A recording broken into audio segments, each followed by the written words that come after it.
everyone, and this is my review for TNA Impact Wrestling for September 5th, 2013.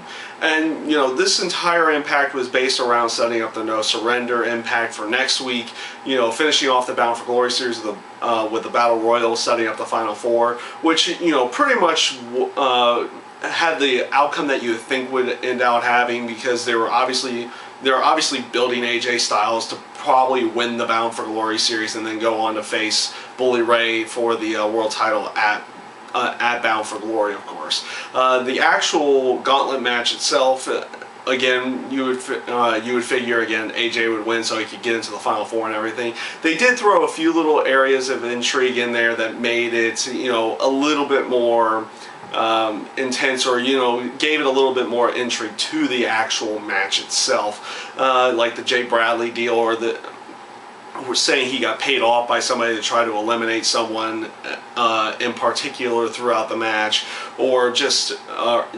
Hernandez and Jay Bradley being considered the quote-unquote people mathematically eliminated from the series, trying to play spoiler for anybody else.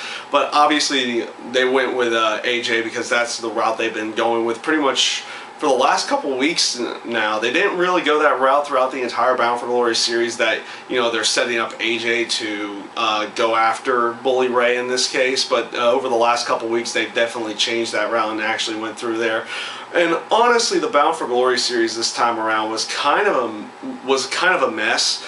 Obviously it'll lead into what will probably be 3 good matches next week with Austin Aries and AJ Styles, then Bobby Roode and Magnus, and then AJ versus whomever in that sense as well.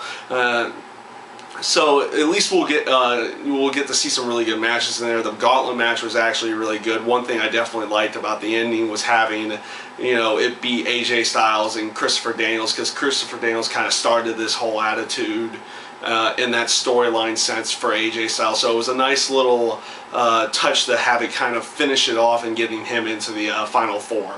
The other aspect around it was setting up the Aces and the whole Aces and Eights storyline, the almost dissolving of Aces and Eights, or at least a little bit, between Bully Ray and Mr. Anderson.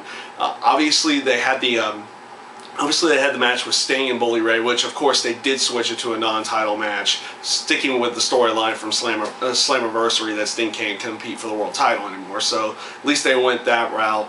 And then of course setting up throughout the entire match the aspect of Mr. Anderson's going to be the one going after Bully Ray's world title, as it was made for him to defend against one of the Aces and Eights members. And this is definitely the route that I think that they were definitely going for the entire time.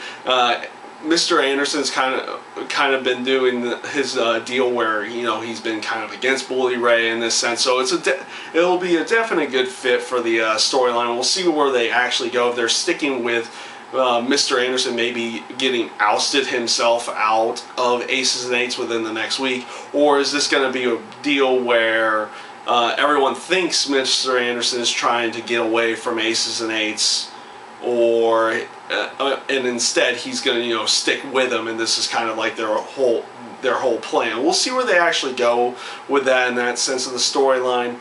Overall, I felt this week's Impact was at least it was a relatively decent show.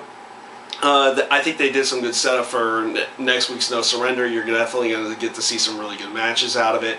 And we'll just see where they actually go with the storylines here in the near future. And yeah, that's my review this week for TNA Impact Wrestling. I thank you guys for watching, and I hope you enjoyed.